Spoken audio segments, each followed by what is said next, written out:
Nós estamos, nesse momento, vivendo, né, essa tensão como igreja. Uns mais, outros menos, né? Temos muitos visitantes aqui e vocês se sintam à vontade para que Deus possa ministrar o coração de vocês a partir do que a gente está vivendo aqui, né? Muitas coisas vão ser muito locais e pessoais, né? Mas que Deus possa ministrar, né? A vocês, claro, com certeza.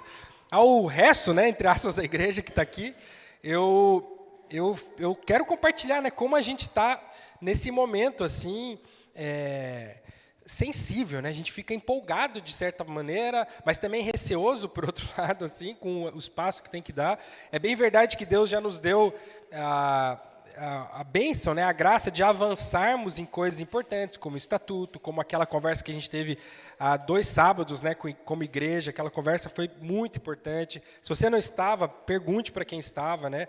A gente ali teve 2 a 3 horas de conversa profunda sobre todos esses detalhes, né, mais profundos aqui da igreja e tal.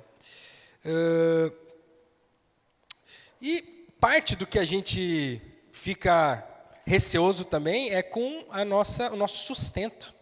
Claro, tenho falado sobre isso há anos já, dá para dizer, né, porque eu estou 2 anos aqui, mas eu tenho exposto para a igreja como o nosso momento financeiro da igreja é muito vulnerável, né? A gente é dependente lá de Porto Alegre, 2/3 da nossa entrada vem lá de Porto Alegre. E isso é um desafio para nós, como igreja, alcançarmos, né, esse orçamento. A gente precisa perceber o cenário que a gente se encontra e fazer os ajustes, seja aumentar a nossa receita, seja cortar os nossos gastos, né? Isso é uma organização que a gente vai precisar fazer daqui para frente. Isso tudo pode deixar a gente, assim, talvez a liderança, né, quando a gente conversa, a gente fica mais sensível, né? Puxa, como é que vai ser a partir de agora, né? E tem uma frase que eu gosto muito do Hudson Taylor, que é um dos grandes missionários, né, do século passado lá na China. Ele diz assim: confie nisso. A obra de Deus, feita da maneira de Deus, nunca terá falta do suprimento de Deus. Não é verdade? Entendeu? A obra de Deus, feita da maneira de Deus, nunca terá falta do suprimento de Deus. Se é Ele que está mandando a gente fazer, e a gente está fazendo do jeito que Ele está mandando a gente fazer, da maneira dEle, o próprio Deus não vai deixar faltar suprimento para a obra que é dEle. Então, nós cremos nisso. Nesse momento de organização, nesse desafio financeiro, nós cremos nisso. Não só para a igreja, e agora a gente vai falar um pouquinho sobre isso, mas para as nossas vidas, para a tua família, para o teu emprego, para a tua vida. Nós cremos que a obra de Deus não tem a ver só com o que acontece aqui no prédio ou no domingo, não é verdade? A obra de Deus é muito mais do que isso. E a obra de Deus, feita da maneira de Deus, nunca ficará sem o suprimento de Deus. Nós cremos isso para as nossas famílias, para a minha família especialmente, né? Quantas vezes eu já botei na ponta do lápis e falei, não vai dar. Isso aqui é impossível. Mas isso aqui é obra de Deus? É obra de Deus. Eu ter esse tempo com a minha família, eu criar meus filhos desse jeito, eu ter mais um filho, né? Tá, e esse é o jeito que Deus quer, essa é a maneira de Deus, essa é a maneira de Deus. Eu estou sendo responsável, eu não estou gastando com coisas supérfluas, né? Então o sustento vai vir também. Eu creio nisso. E eu creio nisso não só para as nossas famílias, mas para a nossa igreja também. Agora, quando nós falamos sobre essa organização e esse sustento que vem de uma igreja, uma pergunta que surge é: como devo ajudar? Como que eu ajudo? Como que funciona esse processo? Por mais que nós estejamos acostumados com a ideia de repartirmos os nossos recursos, a gente fala muito sobre isso, sobre doar. Todo mês a gente tem o quilo do amor, inclusive semana que vem, né? É o tempo da gente trazer aqui, dar uma melhorada na nossa despensa, né? Ela está meio escassa ali. Acho que é momento da gente dar uma fortificada nela ali. Todo mês a gente fala sobre isso, sobre repartir. Repartir a tua casa, né? Quando você recebe alguém, as células que acontecem. Você repartir os teus dons e talentos. Temos falado sobre isso lá no infantil agora, que tem lá talvez 8 adultos, né, aqui da igreja que estão lá cuidando das nossas crianças. Isso é repartir. A gente fala sobre repartir os nossos recursos. Muitas vezes nós não sabemos bem como que a gente faz isso no que tange o dinheiro, a parte financeira mesmo. Qual a melhor forma de fazermos isso? Nós tivemos já um estudo bem amplo, bem profundo, num domingo aqui, na nossa série Igreja, só sobre generosidade. E eu queria te incentivar a rever esse sermão, né, essa pregação. Lá a gente pega a Bíblia inteira, abre a Bíblia e traça uma linha desde Deus, desde antes dele criar o mundo, até Jesus, até nós, até o fim dos tempos. Nós vamos traçando uma linha ali sobre generosidade, como isso é uma virtude, um valor imprescindível de Deus. Deus é um Deus generoso, que porque quis repartiu, do nada. Tinha Deus, e Deus quis repartir, então ele cria a luz, cria o ser humano, cria... Então, ali a gente vem olhando ao longo da história de Israel, da história da igreja, do futuro, essa linha sobre generosidade. Vale a pena você conferir isso, para esse valor estar no teu coração, você compreender a generosidade bíblica. Mas hoje nós queremos refletir sobre formas mais práticas de exercermos essa virtude. A gente pode aprender muito quando nós nos submetemos ao ensino bíblico sobre como cuidarmos, a mordomia dos nossos recursos financeiros, da forma correta de nós contribuirmos. Bom, a primeira palavra que nós pensamos quando falamos em dinheiro, no contexto de igreja, é dízimo, não é verdade? A primeira palavra que vem na tua cabeça, quando você fala de igreja e dinheiro, talvez a palavra que mais surge, não só aqui, mas em qualquer ambiente brasileiro hoje, né, as pessoas vão falar, é o dízimo. E não sem motivo, não é estranho isso, porque ao longo de toda a história da humanidade, as pessoas praticaram o dízimo. Elas repartiram uma fatia do que elas tinham de recursos, de ganhos, do seu sustento ali, elas tiravam um pouquinho disso e repartiam com alguém. Tiravam 10% ou parte daquilo que elas tinham dos seus ganhos para repartir com pessoas envolvidas com algum aspecto espiritual, inclusive. E não só da Bíblia, é isso que eu quero dizer. Isso faz parte da cultura do mundo, sempre se fez isso. Lá no Egito, na Mesopotâmia, nos lugares onde as civilizações foram surgindo, era comum se fazer isso. Antes de ter a lei escrita, aqui a Bíblia escrita, Abraão já fazia isso, Jacó tinha essa prática. E a lógica é muito simples, é honrar ou retribuir, até agradecer a Deus ou a alguém. A lógica é essa, é você, com parte do que você tem, honrar, ser grato ou retribuir até a Deus ou a alguém. Por isso é devolvido isso, é dado esse montante, essa porção do teu ganho para compartilhar com alguém que você quer honrar, ou que você quer retribuir, que você quer agradecer, louvar de alguma maneira. E veja, o povo de Israel ele foi instruído por Deus a incorporar essa prática dentro da sua lei e da sua cultura. O povo de Israel ganhou essa lei que acontecia até, e Deus falou assim, a partir de agora vocês vão fazer isso. Isso é lei para vocês. Eu quero que vocês incorporem isso dentro da cultura e da lei de vocês. Temos vários textos no início onde Deus diz isso, né, lá nos primeiros 5 livros, onde Deus dá a lei, né, o que nós chamamos de Pentateuco, ou eles chamam de Torá, né? Mas eu queria pegar um texto que talvez seja o mais claro, Números 18, 21, que diz assim: dou aos levitas, ou seja, levitas é todos os da tribo de Levi, uma das 12 tribos, né? A todos eles, a todos dessa tribo, dou todos os dízimos, no plural, inclusive, né, são vários dízimos que haviam, em Israel, como retribuição pelo trabalho que fazem ao servirem na tenda do encontro, naquele tabernáculo na época do deserto lá. Quando Deus estabelece o povo, estabelece as tribos, a função de cada uma, ele faz o censo, organiza tudo isso e dá a lei para o povo. Ele fala, vocês vão ser o povo que vai ser regido por esse código aqui, por esse código civil, religioso, teocrático. Naquela época, né, estamos falando aí de quase 5 mil anos atrás, né? Nessa época, Deus deu para o povo a lei. E dentro da lei ele disse, eu quero que os dízimos sejam para os levitas. Por quê? Porque os levitas não tinham terra. Nessa organização que Deus faz ali, ele separa uma dessas 12 tribos. Aqui a gente está falando, eu não sei de cabeça, tá? Vou chutar um número assim, mas tranquilamente, umas 100 mil pessoas, né? Assim, estou fazendo um cálculo aqui de cabeça, teria que olhar o livro. Vim despreparado, irmã Karen, para essa informação aqui, que surgiu agora. Estou pensando em quantos homens tinham ao total, né? Fazendo um cálculo ali. Eram 22 mil levitas, né? Então, em idade de trabalho. Então, estou pensando aí umas 50 mil homens e talvez o dobro disso em mulheres, né?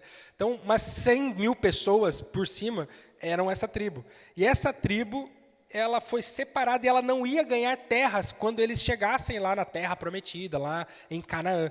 Deus separou esse povo ali para que eles fossem ministros ali desse povo, desse estado até que está se formando, dessa nação. Eles trabalhariam para o sustento da organização do povo, que incluía em aspectos espirituais e religiosos, mas não só. Eles eram os juízes daquela época, eles que organizavam a fazenda, né, no sentido de o financeiro, os ministros, eles eram o Estado de Israel naquela época. Eles que organizavam tudo isso. E esse povo não teria terras físicas, porque eles também não teriam tempo de plantar. Porque se eles precisariam cuidar de todas as questões do povo, serem os juízes, fazerem todos os sacrifícios, intermediar isso, liderar o povo naquilo, legislarem leis, enfim, tudo que eles precisavam fazer, eles obviamente não teriam tempo também para cultivar a terra. Então Deus organiza isso dizendo, a partir de agora eles não têm terra e cuidam disso, e vocês dividem com eles 10% dos seus ganhos. Então eles dependiam do que outras tribos repartissem com eles. Além disso, funcionava o dízimo também, debaixo desse controle dos levitas, a assistência social. Porque não só eles poderiam não conseguir trabalhar, eles não trabalhariam porque eles eram oficialmente destinados para fazer outra coisa. Eles cuidavam de outros assuntos, então eles não tinham tempo para trabalhar. Fez sentido isso, né? Mas nem sempre você não trabalharia porque você era um levita. Talvez você era uma viúva que não tinha acesso, não tinha nem força, né, para trabalhar, ou você era um órfão. E pessoas pobres ou necessitados, carentes, também eram sustentados por parte desse dinheiro que o povo repartia. Então, isso era uma lei em Israel. O povo de Israel vivia debaixo dessa lei. Eles tiravam dízimos, né, 10% de várias colheitas que eles tinham e repartiam isso com os levitas ou com os pobres, com aqueles que precisavam. Essa era a lei deles. Todo israelita estava acostumado a sustentar os levitas, sustentar os sacerdotes, sustentar os necessitados através dessas porções separadas do seu sustento, dos seus ganhos. E eles, veja, não era só 10%, porque tinha o dízimo, 10% você tira para isso. Aí 10% você tira de novo, em outro momento, para outra coisa. Então, são 3 dízimos em Israel que eles tiravam ao longo de 2 anos, de 2 a 3 anos, dependendo das colheitas ali, do ciclo de colheitas deles e tudo mais, que eu não vou entrar aqui nos detalhes, né?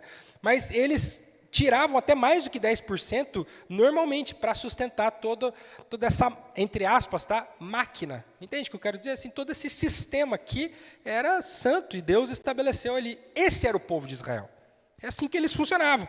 Então eles estavam acostumados a viver dessa maneira. Posso fazer uma analogia, uma comparação assim, fria aqui, porque, claro, a gente está falando de milênios de distância, né? Mas é quase como um imposto. O nosso imposto. A gente não está acostumado, tu não fica pensando, eu tenho que pagar o imposto, porque tem médico, tem SUS, tem educação, tem os políticos. É ruim, mas tu não fica pensando muito, tu está acostumado. Da mesma maneira, o povo de Israel se acostumou, eles entendiam que sem isso, o Estado, entre aspas, né, os levitas, sacerdotes, até a assistência social, ia quebrar, porque de onde eles iam tirar dinheiro se não fosse deles mesmos, né? Então, eles estavam acostumados a isso. Agora, além disso, tinha uma provisão de Deus que fluía sobre o povo através do dízimo. tinha um acordo que Deus fazia. E isso envolvia duas coisas, porque tinha a provisão para o carente e para o levita, que Deus fazia através do dízimo. Perceba, Deus falava para o levita, para o sacerdote, para o pobre, para a viúva. Ele falava assim: eu vou te sustentar, confia em mim, eu vou te sustentar. E como que ele fazia isso? Através do dízimo das pessoas, percebe? Através desse mecanismo. As pessoas iam lá, então através do dízimo de A, Deus providenciava e sustentava B ali. E ele falava: confia em mim, eu vou te sustentar. Mas isso vinha através desse mecanismo. Da mesma maneira, ele falava para o B aqui: eu vou te sustentar quando você der o dízimo. Eu vou te dar provisão, eu vou te dar alimento. No teu caso, você não vai depender do dízimo de outro, você é um cara que dá dízimo. Mas eu vou dar sol, chuva, eu vou não dar peste, eu não vou dar inimigos, eu vou fazer prosperar o teu gado, a tua fazenda, né? Assim, as tuas plantações, o teu ganho, o teu sustento ali. Deus, ele unia isso, ele fazia com que o sustento e a provisão dele fluísse através do dízimo para o povo de Israel. Ele deixava isso muito claro. Vai fluir para quem precisa do dízimo, vai fluir porque eu vou sustentar a partir da generosidade e da obediência à lei, no caso deles, desse povo aqui. Mas eu também vou te abençoar, povo, se você der o dízimo. O texto mais claro que a gente tem disso é em Malaquias 3:10.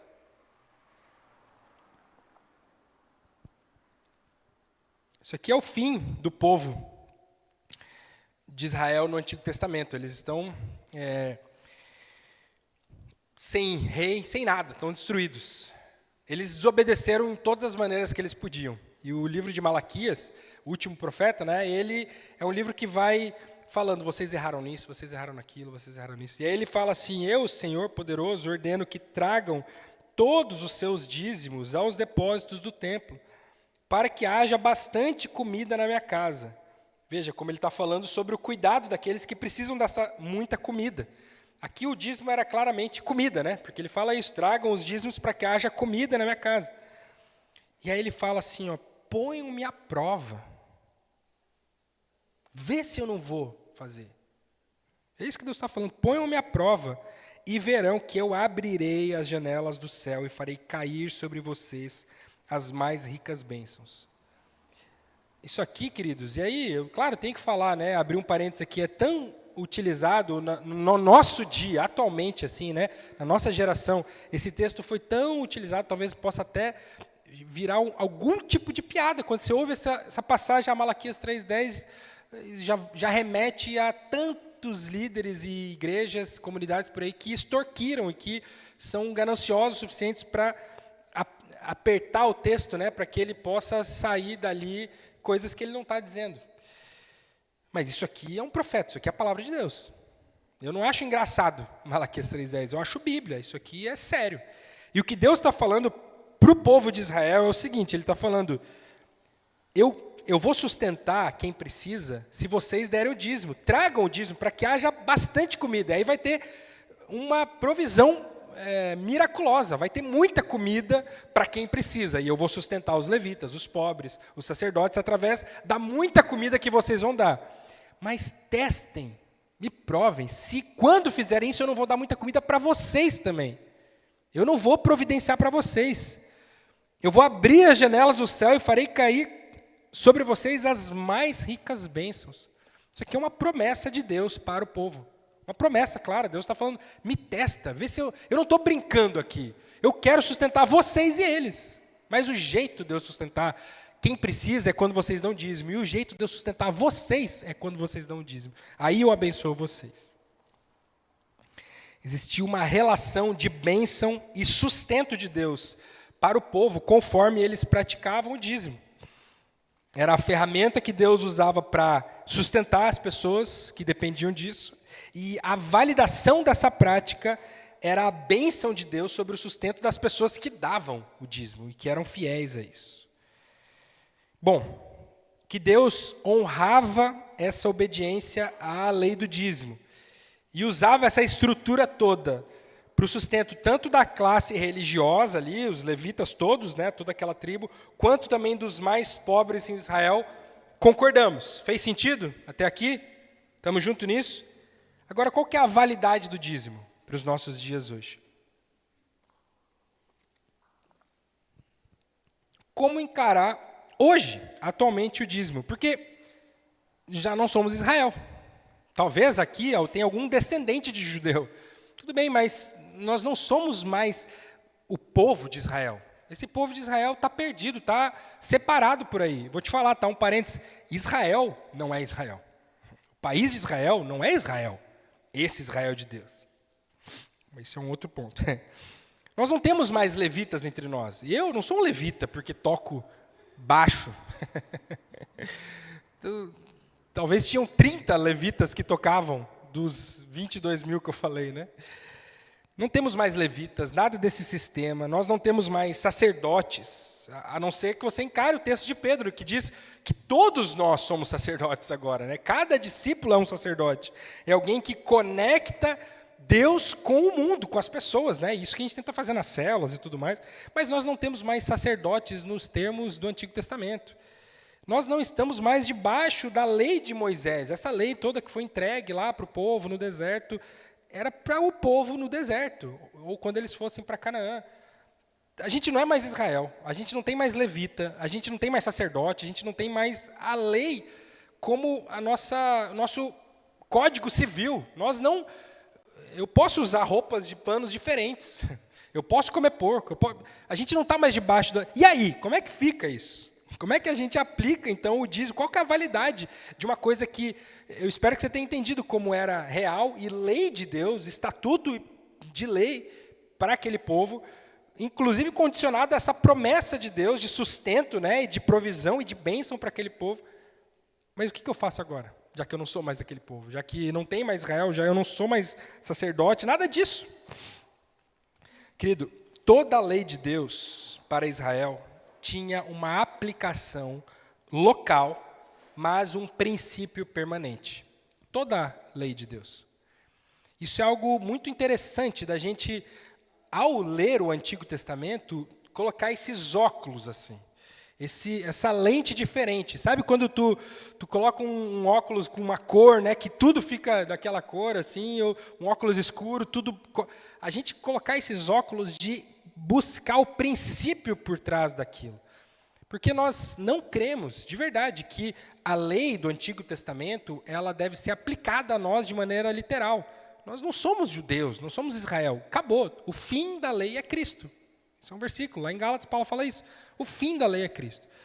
Mas a lei de Deus expressa o coração de Deus. Não é verdade? Deus não deu uma lei que ele não concorde. Façam isso...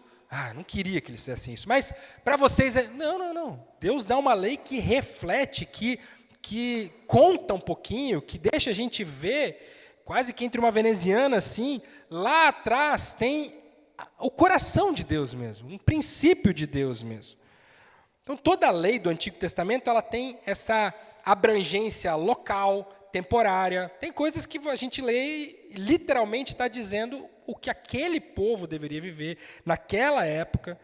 E não se traduz para nós hoje em dia como lei, mas sim carrega um princípio por trás. Revela um valor do coração de Deus.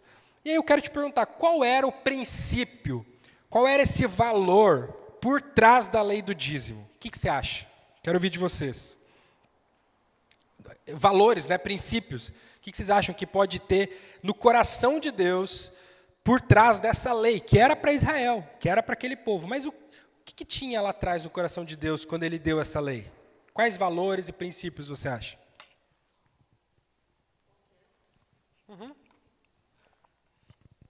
Confiança. O que mais? Quero ouvir. O que você pensa? O que Deus podia querer ensinar? Qual que era o princípio por trás disso?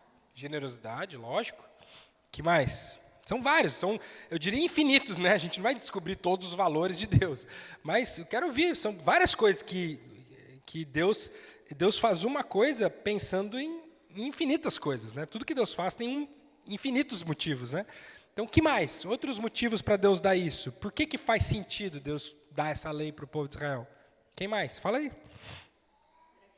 Gratidão. Obediência. Pensa no aspecto do dízimo especificamente. Tem a generosidade.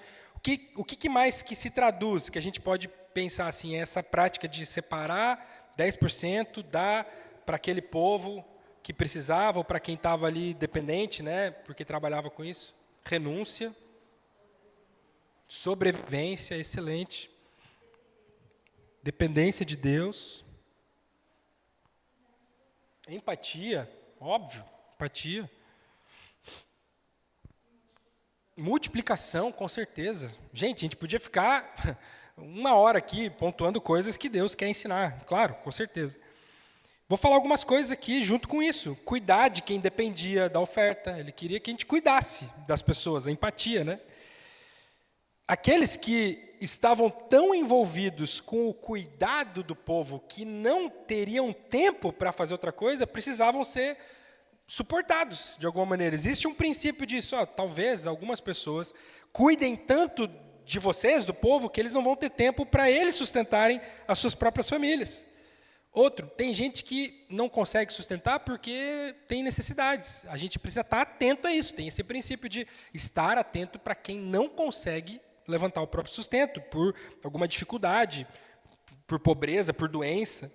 Tem celebrar comunitariamente a provisão de Deus. Um dos dízimos aqui, eu gosto muito desses 3 que eles tinham, eles juntavam tudo e eles tinham que dar uma festa. Eles levavam a comida toda até Jerusalém, né, ou nem tinha Jerusalém nessa época, até o templo lá, até a tenda da aliança. Eles iam lá e comiam só, festavam. Eles se reuniam e festavam. A Bíblia, inclusive, fala, se for muito longe, não deve tu levar galinha, porco não, né, porque não tinha, mas boi, as comidas todas. Tu vende, pega o dinheiro, chega lá, tu compra a comida de novo e come a comida. Então, tinha um aspecto de celebrar, da gente fazer coisas juntos. Já tenta aplicar, né, como a gente celebra com o dízimo também. Né? Tem luz, tem microfone, a gente faz coisas juntos, né, gastando o dinheiro que nós temos para estarmos juntos. Né? Tem a regularidade, outro princípio. O dízimo era, no caso deles, todas plantação, né? Toda colheita ali deles, eles tinham que repartir isso, essa regularidade. Outro princípio é a proporcionalidade. Se você fala em a 10ª parte de algo, a minha 10ª parte é diferente da 10ª parte do Leandro, que é diferente da 10ª parte da Tami, mas a 10ª parte é proporcional para cada um de nós. A gente, baseado no nosso todo, faz sentido a gente tirar aquela parte, então a proporcionalidade. Queridos, o princípio de repartir uma fatia dos próprios recursos para o sustento daqueles que precisam e para o avanço do reino de Deus, esse princípio permanece. Isso é algo que a gente pode ver do coração de Deus. Tem aqui a lei, o dízimo, é 10% das colheitas que vai dar para um sacerdote, que vai levar para comer junto com o levita. Essa é a lei, isso aqui é a primeira ponta. Claro que isso aqui não funciona mais, como eu disse, não temos mais Israel, não temos... Mas o princípio por trás, conta o coração de Deus, várias coisas interessantes que a gente ouviu aqui e falou. Esse princípio de repartir uma fatia com quem precisa e mais, para o avanço do reino de Deus. Aí eu quero olhar para o Novo Testamento já, quando lá em 2 Coríntios Paulo diz assim, lembrem disto, quem planta pouco, colhe pouco, quem planta muito, colhe muito. Que cada um dê a sua oferta conforme resolveu no seu coração, não com tristeza nem por obrigação. Pois Deus ama quem dá com alegria, e Deus pode dar muito mais do que vocês precisam, para que vocês tenham sempre tudo o que necessitam, e ainda mais do que o necessário para fazerem todo tipo de boas obras. Como dizem as Escrituras Sagradas, Ele dá generosamente aos pobres, e a sua bondade dura para sempre. E Deus, que dá a semente para semear e o pão para comer, também dará a vocês todas as sementes que vocês precisam. Ele fará com que elas cresçam e deem uma grande colheita, como resultado da generosidade de vocês. Queridos, veja como Paulo pega o mesmo princípio da colheita que eles estavam acostumados. Agora isso aqui já é Império Romano, já passou 1.500 anos da lei que foi dada lá atrás. Ele já tem moeda, já tem dinheiro, tudo isso, mas ele pega esse mesmo princípio da colheita que acontecia lá no povo e diz assim, não é óbvio, isso que Paulo está falando, pensa um pouquinho, ele fala assim, não é óbvio que se você planta mais, você colhe mais? É isso que Paulo está falando. Não é óbvio se você plantar 3 abacaxis, você vai colher 3 abacaxis. Mas se plantar 6, provavelmente você vai colher mais. Isso a gente não está acostumado com isso. E aí Paulo pega essa obviedade, que não é ele não está inventando nada, ele está olhando para a natureza, está olhando para as coisas. Gente, tudo é assim. E aí Paulo aplica isso e diz assim, é assim porque Deus criou que fosse assim. É Deus quem dá a semente, é Deus quem dá o pão. Deus criou esse sistema de que quanto mais se planta, mais se colhe. E aí Paulo aplica isso e diz assim, você acha que Deus está falando sobre abacaxi? Sobre plantar realmente? Isso é só o óbvio, plantar. Deus está falando aqui de algo que vai além, de um princípio que Ele quer que nós vivamos como igreja. Isso aqui é Paulo falando já para os coríntios, né? Novo Testamento, a igreja lá em Corinto. Ele diz assim, queridos, quanto mais você for generoso, mais Deus vai abençoar a tua vida. Simples. Não, peraí, pastor, isso aí é teologia da prosperidade. Eu creio sim, queridos, que a igreja é abençoada quando confia na provisão de Deus e vive debaixo desse princípio do dízimo. Não é a lei do dízimo? Claro que não. Puxa, eu não quero ficar repetindo isso, porque eu não estou de roupa de judeu aqui, de que não tem judeu, não tem Israel. Mas é o coração por trás. Você está entendendo o que eu estou falando? Amém? Você está entendendo? Sim? Sim ou não? É o princípio por trás. Nesse princípio, eu creio sim que Deus faz prosperar os recursos de pessoas envolvidas em repartir generosidade. Eu acredito nisso sim. A promessa está ali. Esse texto você pode tentar lê-lo de maneira diferente. O processo natural está ali. Deus está pegando um processo real, natural, de quem planta muito, colhe muito. E Ele aplica isso para a vida de generosidade da igreja. Do mesmo modo que Ele falou lá atrás que o sustento de uns vai acontecer porque uns vão ser generosos com eles, e aí eu vou abençoar isso aqui, esse povo, para que eles possam ser generosos ainda mais, Ele aplica essa mesma situação e fala assim, eu vou ler o texto de novo, leia comigo com esses olhos. Deus pode dar muito mais do que vocês precisam. Isso aqui é bênção, né? Não é verdade? Para quê? E aqui que vem o pulo do gato. Para que vocês tenham sempre tudo o que necessitam e ainda mais do que o necessário para fazerem todo tipo de boas obras. Como dizem as Escrituras, ele conta esse formato, né? Ele dá generosamente aos pobres, e a sua bondade dura para sempre. Eu estou cuidando de vocês. Só que o jeito que eu cuido de vocês, seja lá no Israel, que tinha aquela lei e tudo mais, seja com a igreja, eu estou querendo ensinar a vocês que quem planta mais, colhe mais. É igual quando você planta trigo. Eu só estou querendo que vocês percebam que eu criei isso. E da mesma forma, quem ajuda mais, eu vou abençoar para que ajude mais ainda. Porque o meu objetivo é abençoar. A bondade de Deus dura para sempre. Ele está focado em abençoar o povo. O povo só vai conseguir ser abençoado se as pessoas repartirem. E quanto mais as pessoas repartirem, mais Ele vai abençoar. Eu não tenho medo, queridos, de gerar uma ilusão dessa prosperidade, da teologia da prosperidade. Eu sinceramente não tenho medo disso, porque talvez a ressalva natural que se fizesse aqui é dizer isso, mas claro, você não pode dar e ser generoso esperando que Deus vai te abençoar e tal. Lógico que não. Porque eu queria te contar um negócio muito básico e muito simples, mas que talvez a gente esquece. Deus conhece o teu coração. Sabia disso? Um pouquinho mais para frente no texto, vai dizer assim, de Deus não se zomba. Sobre esse assunto, tá? Ele está falando sobre o assunto da generosidade. Ele fala de Deus não se zomba. Eu não preciso ficar te falando, mas cuida, tá? Na hora de você ser generoso, cuida para você não querer ser ganancioso. Querido, de Deus não se zomba. Deus não, ele não assim, fica em dúvida. Tá, mas espera aí, o Paulo, deixa eu ver se ele não está sendo generoso Eu estou falando com Deus, gente. Deus, Ele sabe o teu coração. Ele conhece, de Deus não se zomba. E Ele está te dizendo de maneira muito clara o seguinte: seja generoso. Eu quero que você reparta. Quando você reparte, eu posso te abençoar mais. Não é que eu posso, eu quero te abençoar mais. Porque daí eu estou vendo que é uma mangueira boa. Essa mangueira está irrigando bem, está fluindo bem.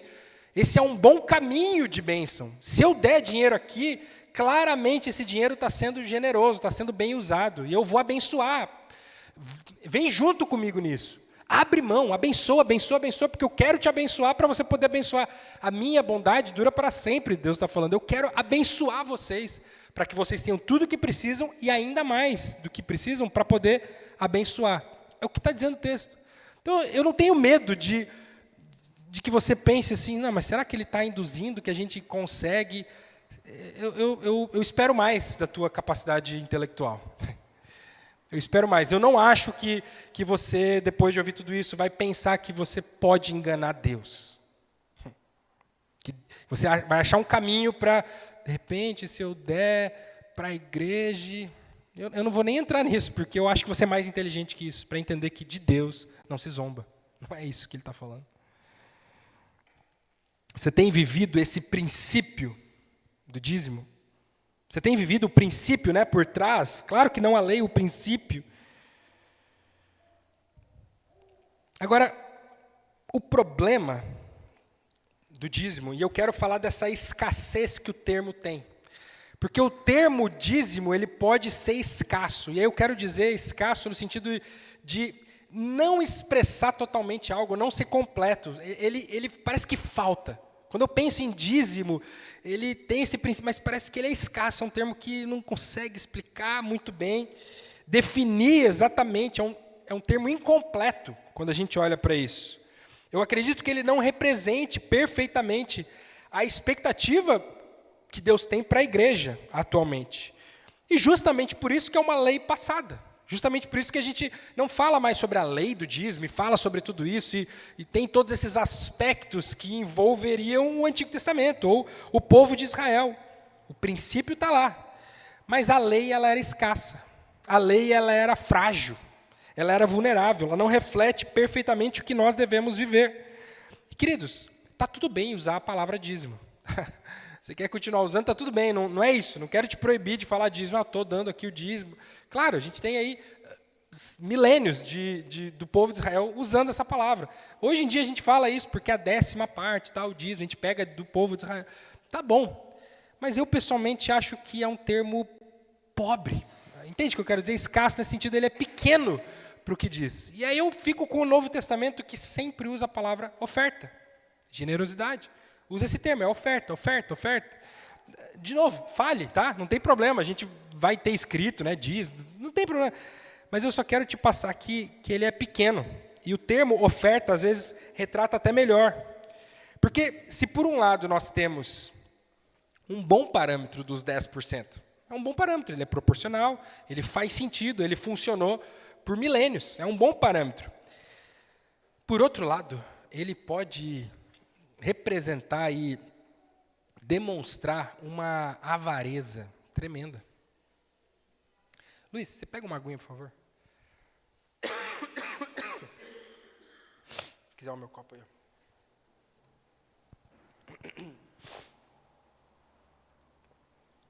Por um lado, os 10% funcionam, é um bom número.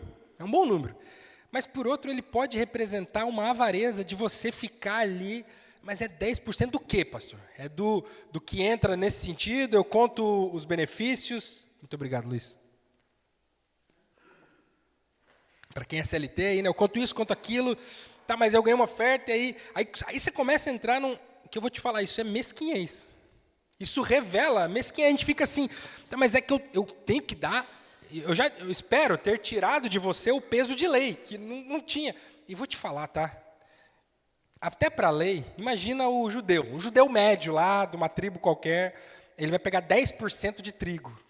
Quanto que é 10% de trigo? Ele plantou esse grão, tá ou não tá? Tu consegue ser mesquinho em qualquer momento, porque ele tinha que pegar um pouco do trigo.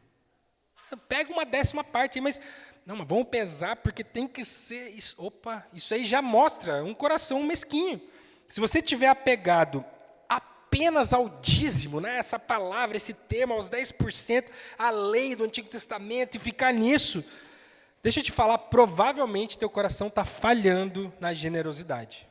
Provavelmente o teu coração ele está falhando na generosidade. Você está sendo avarento, mesquinho. Olha como é que era no começo da igreja, lá em Atos 2. Os que criam, o início da igreja, tá? Atos 2, capítulo 2, logo no comecinho, os que criam, os crentes, os cristãos ali da época, os discípulos, a igreja, mantinham-se unidos e tinham tudo em comum. Vendendo suas propriedades e bens, distribuíam a cada um conforme a sua necessidade. Deixa eu fazer uma pergunta. Quando você lê esse versículo, parece uma igreja que vive o dízimo? Parece uma igreja que vive aos 10%. Vê como, às vezes o dízimo ele pode reduzir uma questão que é muito maior.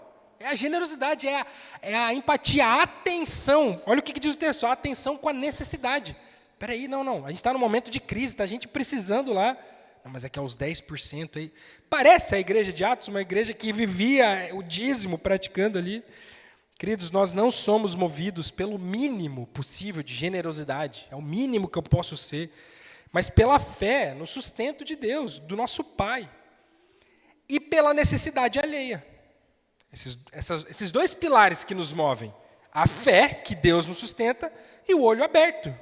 Para quem está precisando de dinheiro, quem está precisando de comida, quem está precisando de roupa. Tem que estar atento ao que está acontecendo.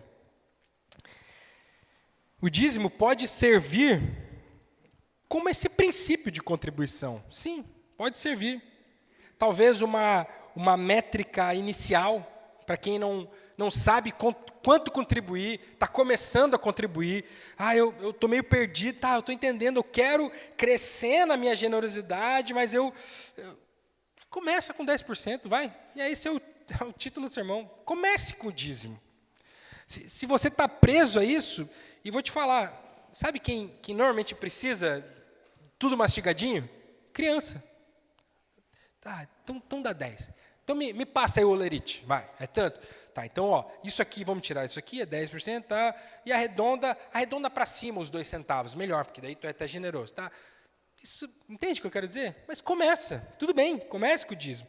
Agora, reduzir essa questão a um número é tão frio, é 10%, é isso, porque eu vou te falar, muitas vezes pode ser bem mais do que isso. Pode ser mais do que isso.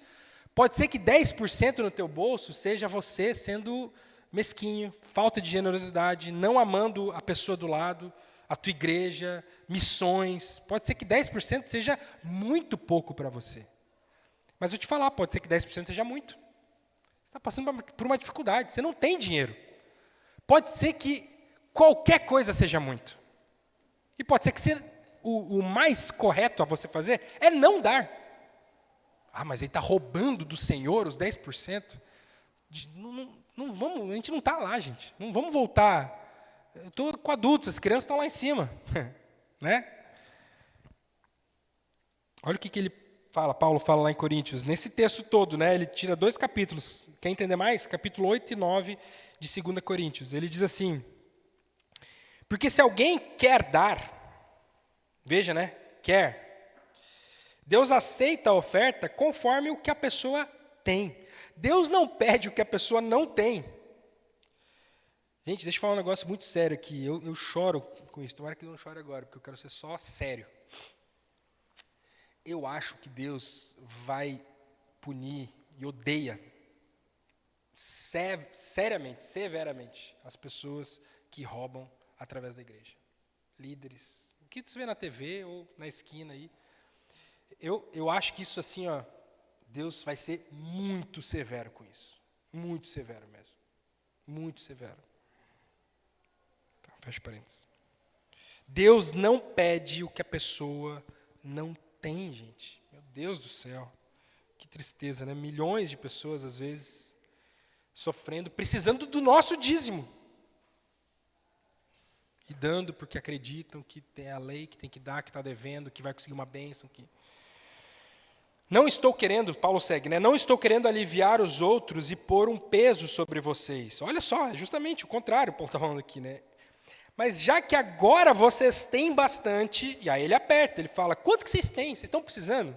Vocês são essas pessoas sem emprego, com 12 filhos, que depende de todo o auxílio do governo, aí vai lá, bate numa igreja.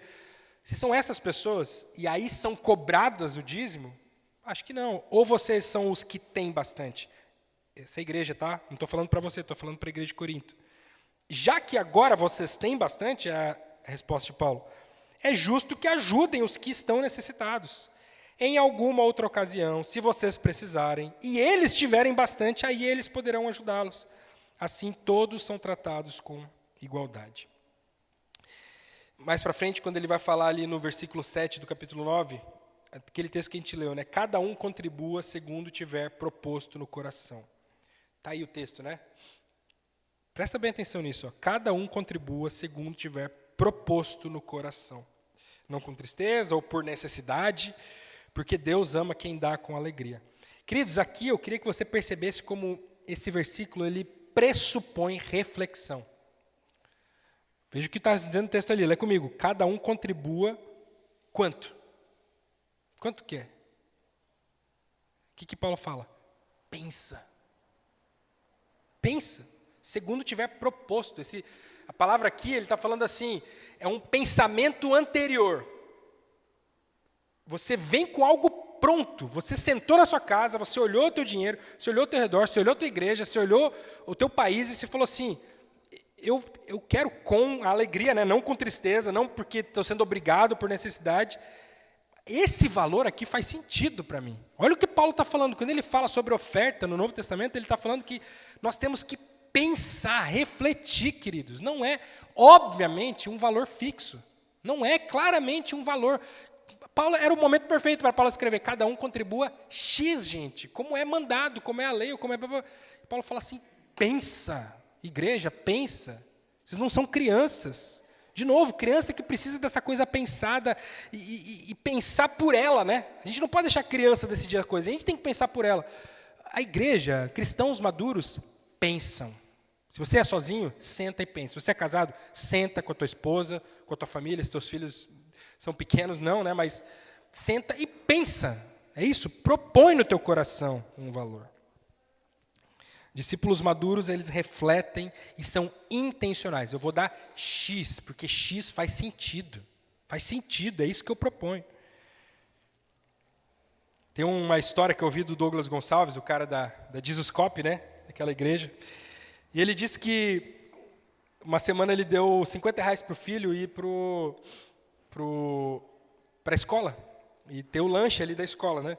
Só que ele só tinha R$50 de papel na carteira. Ele, vai ter que ser isso mesmo. E ele falou para o filho, traz o troco, porque 50 é muito para tu comer na escola.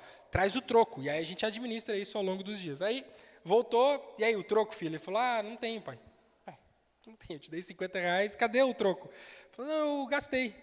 Porque eu fui lá comprar, e aí eu vi um amiguinho que não tinha do lado. Aí eu pago para ti. Aí o outro também, aí todo mundo viu, aí eu paguei para todo mundo que deu ali o dinheiro e tô sem troco. E claro, ele brincou, né? E a gente ri, né? Como pai, assim, não pode fazer isso, filho. Cada pai que dê para os seus filhos, né? Você não pode. Mas uma lição aqui por trás é, essa criança, ela não teve medo nenhum de dar, de pagar para todo mundo. Por quê? Por quê? Responde aí. Por quê? Ela sabia que no outro dia o pai ia sustentar ela. Ela não tinha nenhuma hipótese na cabeça, não passou na cabeça dela que aquele dinheiro que o pai deu para ela pudesse ser insuficiente para ela viver. Eu posso dar porque eu meio que vejo as coisas acontecendo e quem planta muito, colhe muito. Ou seja, se eu der aqui, vai vir. Eu confio no meu pai. Ele não vai me deixar passar fome.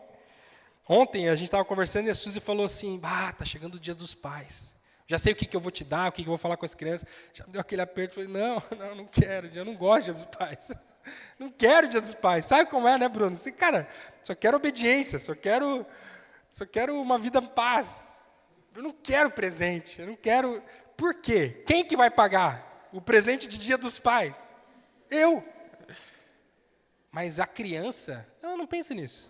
Ela quer ser super generosa, ela quer agradar. Porque na cabeça dela, o dinheiro tem. O que ela pensa? Presta bem atenção aqui, o que ela pensa? Ela pensa assim, ó, eu tenho pai. Sabe quem fica com medo? Quem perdeu o pai. Talvez é a tua realidade. Quem perdeu pai, mãe muito cedo, quem não tinha quem sustentasse, aí estava na rua, já estava trabalhando com 11 anos. Essa criança talvez não pensasse em presente, em coisa, porque ela tinha medo. Mas quem tem pai em casa, que o sustenta, não pensa nisso, queridos. Ele confia, ele acredita que o pai vai sustentar. Alguma vez aqui, vocês que são pais, o filho de vocês, antes de dormir, falou assim, pai, eu não estou conseguindo dormir, estou meio preocupado. Tem leite para amanhã mesmo? Tem certeza que o gás não está acabando? Eu não estou muito... Tem... Ele não pensa nisso. Porque sabe o que? Ele pensa, eu tenho pai. Eu tenho pai. Pai que resolve isso, pai que sustenta. Tem uma história do pastor Paulo Borges que ele conta, que é muito famosa, sobre como funciona o pai e os filhos, né, quando a gente pede uma pizza. E pelo menos uma vez por semana a gente gosta de pedir uma pizzinha lá em casa, né, tem aquele momento. E aí, o exemplo que ele dá é assim, o pai pede pizza e tem 2 filhos, o pai, a mãe e 2 filhos.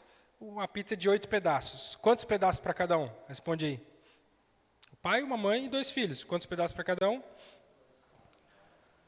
4 para o pai e 1 para cada um dos outros. 2 para cada um. Beleza. O que aconteceria se viesse mais 4 filhos? Sentassem à mesa ali. Quantos pedaços ia ficar para cada um? Quantos? 1? É isso que ia acontecer? Pensa comigo. É isso que ia acontecer? De verdade. O que ia acontecer? Mais pizza. Mais pizza. Não é? A família é assim. Tem mais filhos? Mais pizza. O pai compra mais pizza.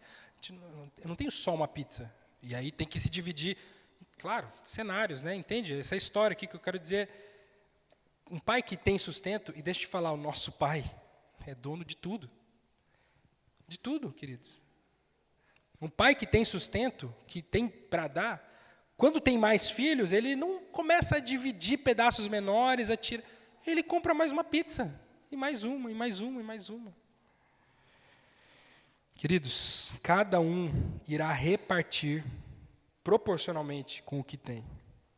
Mas o cristão maduro, ele avança no seu envolvimento financeiro, porque ele depende do pai dele. Ele não se preocupa. Ele gasta o dinheiro que o pai deu. Você entende o que eu quero dizer? Ele vai lá na escola e dá para os amigos, e gasta. Porque ele sabe que amanhã vai ter. Ele confia. O princípio é você repartir com regularidade, proporcionalidade. Está aí, o princípio é esse. Começa com o quanto a tua maturidade te permitir. Mas eu quero te falar um negócio, o cristão maduro, ele avança nesse compromisso. Ele vai avançando e vai repartindo mais. Porque ele confia na dependência de Deus. Ele confia, ele depende de Deus. Embora as diversidades, os problemas possam fazer você oscilar, você sobe, desce, diminui e tal. Pode fazer tu diminuir ou até parar por um tempo, claro. Mas nós precisamos sempre nos perguntar se nós, na verdade, não estamos sendo mesquinhos e duvidando do poder de Deus. Por isso eu te pergunto, por que você dá quanto você dá? Por quê? Acho que essa é a pergunta. Não é quanto você dá. Porque passamos desse momento já. Eu estou te falando, pensa. Mas a minha pergunta é, pensa aí, por que você está dando, quanto que você está dando? Por que você oferta, quanto que você oferta? Respondendo a nossa pergunta lá no começo, como que eu devo ajudar? Nosso maior desafio não é encontrar exatamente a medida, né? A quantidade exata de como que nós... como que eu devo ajudar? Então me fala quanto. Não é isso o ponto. O segredo está na confiança de que o Pai nos sustenta. E mais, sustenta outros através da nossa vida. Não se esquece disso, querido. Ele vai sustentar através da tua vida, e para isso ele vai sustentar a tua vida cada vez mais. Quem planta, colhe. Quem planta muito, colhe muito. Quem precisar começar com os 10%, ótimo. Eu vou te falar, faça isso com alegria. Faça isso com alegria, é o que Paulo fala. Se você propõe isso no teu coração, faça não com tristeza, não por necessidade, faça com alegria. Comece com os 10%. Aquele que nem isso pode dar, faça com alegria. Faça com alegria. Pensa e fala, eu não consigo.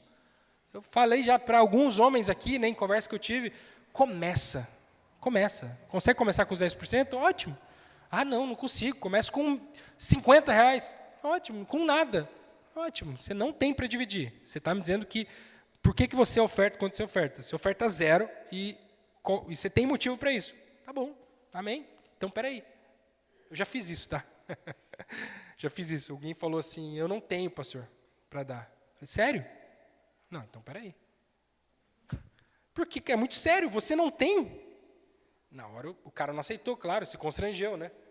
Não, se tu está me dizendo que tu... Cara, eu te amo, eu me preocupo demais. Tu está dizendo que eu tenho um membro aqui na igreja que não tem nada para dar? Cara, isso é um...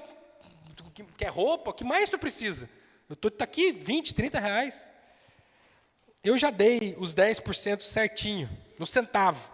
Os primeiros, olerites lá que eu ganhei lá atrás, eu dava certinho. Não, comecei com isso, e aí com 18 anos lá, sei lá, e aí fui amadurecendo, fui percebendo que isso era só, na verdade, uma máscara para o meu amor ao dinheiro. Eu não queria perder um centavo, eu estava amando o dinheiro. Eu não estava confiando que no outro dia o pai ia me dar. Eu era como se fosse a criança essa do Douglas Gonçalves, que deu 10 e guardou os 40, e falou assim, cara, e se meu pai não der amanhã? Eu estava sendo assim. Aí eu fui avançando e percebendo que ele ia dar amanhã, e no outro dia, e tinha dado. Fui avançando para dar cada vez mais 10, 20, 30%. Não só mensalmente para a igreja, mas para missionários, agências, campanhas que a gente faz como convenção, né? Onde eu posso ajudar? Eu quero plantar mais. Porque eu estou entendendo que quanto mais eu dou, o Senhor abençoa aquelas pessoas. E aí faz sentido o Senhor me dar, porque, não, eu amo dar. E aí eu comecei a abençoar. Missões, pessoas. Já diminuí. Já falei, eu não tenho. Eu continuo tendo o que dar, mas não 20%, 30%, nem 10%, nem 5%. Eu tenho R$1.000 por mês. Já vivemos com R$1.500 por mês, com filho, tudo. Eu não tenho bala para dar quinhentão, eu não tenho. Eu estou precisando. Já vivi isso, uns altos e baixos. Recentemente, a gente estava numa situação financeira bem complicada, por motivos extra da minha responsabilidade, né? Que poderia ser um erro meu também, né? Não teria problema de confessar aqui para os irmãos, mas dessa vez não era. E eu estava bem preocupado. Eu sofro com isso, sofro demais, e preocupado. Até que um dia eu estava fazendo devocional, talvez contei isso aqui para a igreja já, devocional, e pensando, puxa, como que eu vou resolver a situação? Preciso de mais dinheiro. É isso, preciso de mais dinheiro, como que eu vou resolver a situação? E aí, Deus falou assim para mim, claramente, só tem um caminho, dá mais. Óbvio. Estou plantando pouco. Literalmente isso, queridos. Eu acredito na Bíblia. Dá mais. Eu não queria ficar rico, não era ganância. Eu não estou tentando enganar Deus, a gente já passou por esse ponto. Mas eu falei assim, lógico, é isso. Chamei a Suzy, e aí naquele mesmo dia ela também tinha recebido uma palavra de Deus. Falei, a gente está contribuindo mensalmente X, vamos contribuir. Aí eu ia falar assim, 50 pila a mais, sei lá. Eu falei, não, tem que ser mais. Tem que doer. Eu quero que isso seja real na minha vida. Não quero enganar Deus, não quero brincar com isso. Não quero barganhar. Não, mas se eu só der 50, talvez já venha a bênção. Não é sobre isso. Eu quero ser bênção na vida das pessoas. E eu vou aumentar mais. Não fiquei rico, tá? Não é que o final da história, e aí Deus me... Não. Só estou te dizendo qual que é a postura correta. Quando está faltando recurso, parece que, deixa eu consertar a minha parte. Deixa eu dar mais. Porque não é assim que Deus funciona. Queridos, não fique preso só no dízimo, no detalhe da lei antiga, disso, Antigo Testamento. Não fique nisso, tá? O devorador, o gafanhoto, a lei, Deus manda, 10%. Ame as pessoas ao teu redor. Ame pessoas. E você vai olhar para elas e vai falar, elas precisam do meu dinheiro. A igreja precisa do meu dinheiro, os pastores precisam do meu dinheiro, a gente precisa viver como comunidade, o quilo do amor precisa, o meu vizinho, quem precisa do meu dinheiro? Quanto mais filho, mais pizza. Lembra disso? Mais pizza, quanto mais filho, mais pizza. Nosso alvo é considerarmos todo o nosso recurso como ferramenta para agradar a Deus. Para terminar, eu só queria ler um texto lá de Timóteo, que diz assim: aos que têm riquezas, e aí vou, com um tom de ironia, te fazer essa pergunta, né? Assim, você quer ser que nem aquele cara que não tinha, e aí eu posso te dar, né? Aos que têm riquezas, eu te pergunto, você acha que tem riquezas? Pensa no Brasil, pensa no mundo. Bom, aos que têm riquezas nesse mundo, ordene que não sejam orgulhosos e que não ponham a sua esperança nessas riquezas, sejam elas as que você tiver, pois elas não dão segurança nenhuma. Que eles ponham a sua esperança em Deus, que nos dá todas as coisas em grande quantidade para o nosso prazer. Olha que bênção, que Deus generoso. Mande que façam o bem, que sejam ricos em boas ações, que sejam generosos e estejam prontos para repartir com os outros aquilo que eles têm. Desse modo, eles juntarão para si mesmos um tesouro que será uma base firme para o futuro, e assim conseguirão receber a vida, a verdadeira vida. A pergunta que fica para nós, queridos, é essa: sua oferta reflete sua confiança na provisão de Deus?